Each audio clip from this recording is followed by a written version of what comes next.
warahmatullahi wabarakatuh. Waalaikumsalam warahmatullahi wabarakatuh.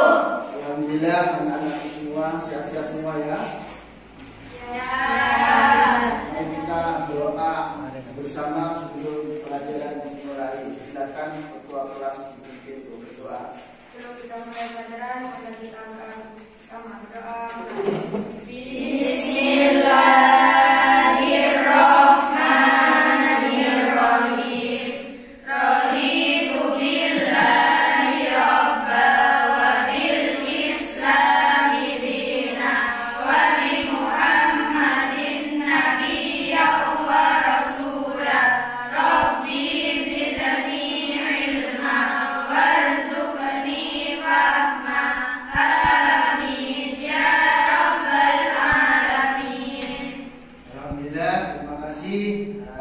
Saya akan mengabsen ya. Mudah-mudahan hadir semua. Kalaupun tidak ada yang tidak hadir sakit, mudah-mudahan sudah disembuhkan oleh Allah. Amin. Khalisa Wulandari, Humaira, Hadiroh. Nadia Rohma, Hadiroh. Najwa Habibah Haris. Alhamdulillah baik hadir semua pertemuan kali ini anak-anak sekalian ya, dalam periode Mekah ya. Tujuan pembelajaran, tujuan belajar dakwah Rasulullah ke Mekah agar kalian mengetahui persis bagaimana perjuangan Rasulullah ketika berdakwah di Mekah. Berapa tahun di Mekah? 13 tahun. Oleh karena itu harapan di samping mengetahui perjuangan Rasulullah, di situ ada pembelajaran, ada hikmah. Di balik itu semua ada hikmah, ada ibrah, pembelajaran untuk bagaimana kita bisa mentauladani. Itu tujuannya ya, mentauladani didikan Rasulullah dalam menyebarkan agama Allah, yaitu agama Islam. Itu tujuan utama dalam belajar. Oke, sebelum kita menyimak ini, sebelum kita menyimak video tentang strategi dakwah Nabi kita Muhammad SAW, mari kalian baca surat Wal-Asri dan Al-Lahab ya. Ayo baik. A'udzubillahi minasyaitonir rajim. Bismillahirrahmanirrahim. Wal 'asri innal insana lafi khusr illa alladziina. Saya sebagai modal teori di dalam Al-Quran menunjukkan dalil yang menunjukkan tentang perjuangan Rasulullah di kota Mekah. Silakan kalian perhatikan video yang akan ditayangkan.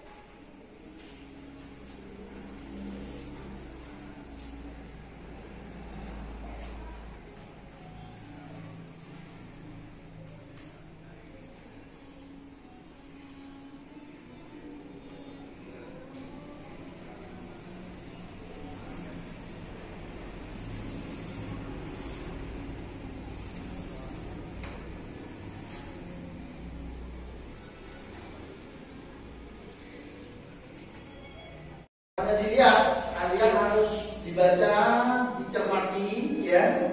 Kalau perlu kalian tulis. Ada sesuatu yang perlu dicatat.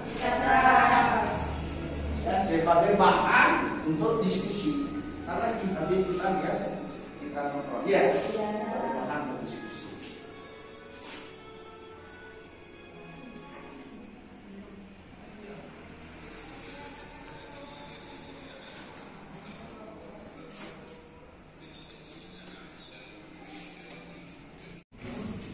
Sudah,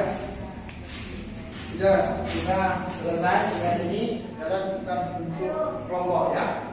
Kita bentuk kelompok untuk berdiskusi minimal 2-3 soal dan 3 soal, 2-3 jawaban ya. Dan itu harus diperhatikan. Jadi minimal ada 2, jadi Rasulullah itu sirriyah dan jahriyah, sembunyi-sembunyi dan terang. Nah, tentunya kalian bisa memilih kesimpulan bagaimana mendapat sembunyi-sembunyi dan terang. Silakan kelompok 1, 2, dan 3 untuk bermusyawarah berdiskusi minimal 2 per kelompok 1 soal. Dipersilakan.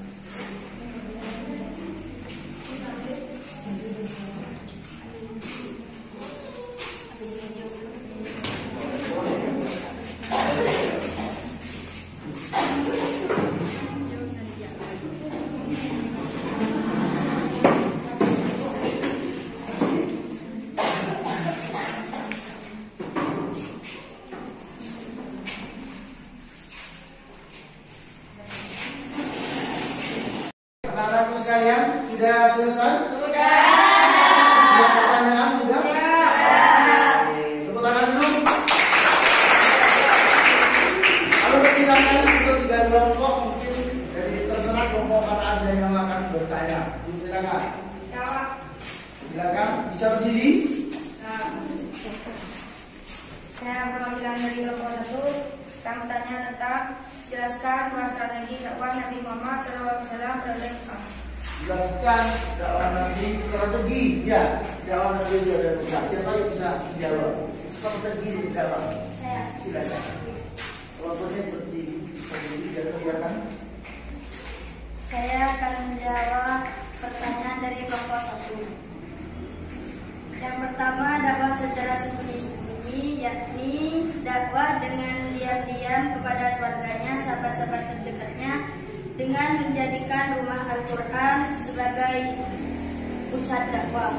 Dan yang nomor 2, dakwah dengan terang-terangan. Setelah turun Quran surah Al-Hijr ayat 94, Rasulullah mulai melakukan dakwah secara terang-terangan. Jadi ada 2 ya. Ya, sembunyi-sembunyi dan terang-terang.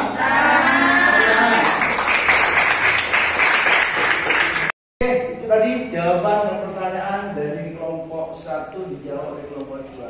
Berikutnya mungkin kelompok 3 atau kelompok yang lain bisa bertanya pada soal berikutnya. Silakan. Saya di sini akan menanyakan, sebutkan bentuk reaksi kaum kafir Quraisy terhadap dakwah Rasulullah SAW. Ya, ini ditanyakan reaksi setelah Rasulullah berdakwah.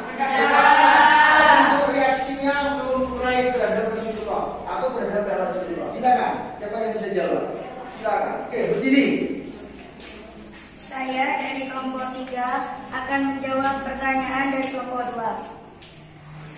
Yang pertama, menyiksa dan menganiaya para pengikutnya Nabi. Yang kedua, mencela, mencaci maki, dan menghardik Nabi. Yang ketiga, menyuruh Abu Thalib atau paman Nabi untuk menghentikan dakwah Nabi, pemboikotan terhadap Nabi, pemboikotan makanan atau minuman, pemboikotan terhadap Bani Hashim dan Bani Abdul Muthalib.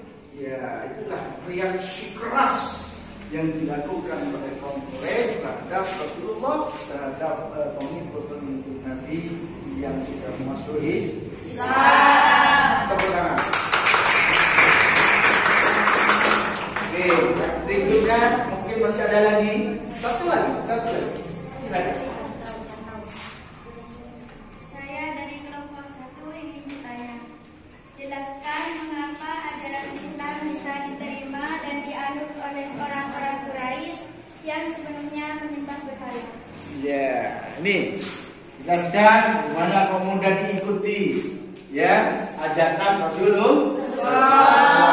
Tadi melakukan pemboikotan, sekarang kok mudah diikuti pada akhirnya dan sampai sekarang, kan begitu kan? Sampai sekarang, silakan ada yang bisa jawab. Saya dari kelompok 3 akan menjawab pertanyaan dari kelompok 1. Kepribadian Rasulullah yang begitu luhur dan agung. Ajaran agama Islam adalah ajaran yang rasional, logis, dan universal atau berlaku untuk semua. Tidak, jawabannya minimal ya, minimal. Kenapa kok banyak diikuti? Kenapa kok pada akhirnya juga ikut? Karena agama Islam adalah agama yang membenarkan agama sebelum. Seperti itu Rasulullah berdakwah dengan kepribadian yang Rasulullah tidak hanya menyampaikan, tapi Rasulullah juga memberi contoh. Tidak suri toladan yang patut kita tauladani. Oke, 1, 2, 3 kelompok baik sekali. Atau kita buka. Saya kira mungkin sampai di sini, atau mungkin masih ada pertanyaan. Tidak ada. Yang saya banggakan pada kalian. Ya, kalau tidak ada, saya minta pada kalian untuk pertemuan yang akan datang, ya, dakwah Rasulullah di Madinah, kalian merisun bab dakwah tentang Rasulullah di Madinah. Sanggup? Apa? Beri? Oke, baik. Begitu, anak-anak sekalian, mari kita berdoa bersama-sama. Apa yang telah kita pelajari, apa yang telah saya bahas bersama-sama kalian semua bisa bermanfaat. Amin. Ilmunya bisa Barokah. Amin. Oke, mari kita berdoa bersama-sama.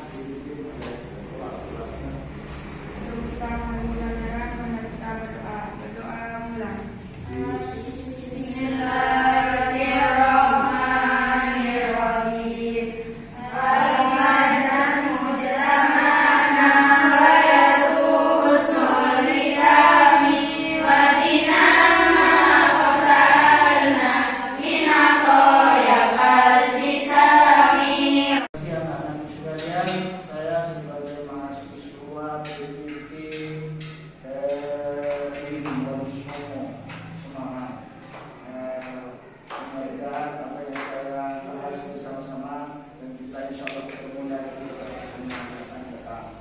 Mudah-mudahan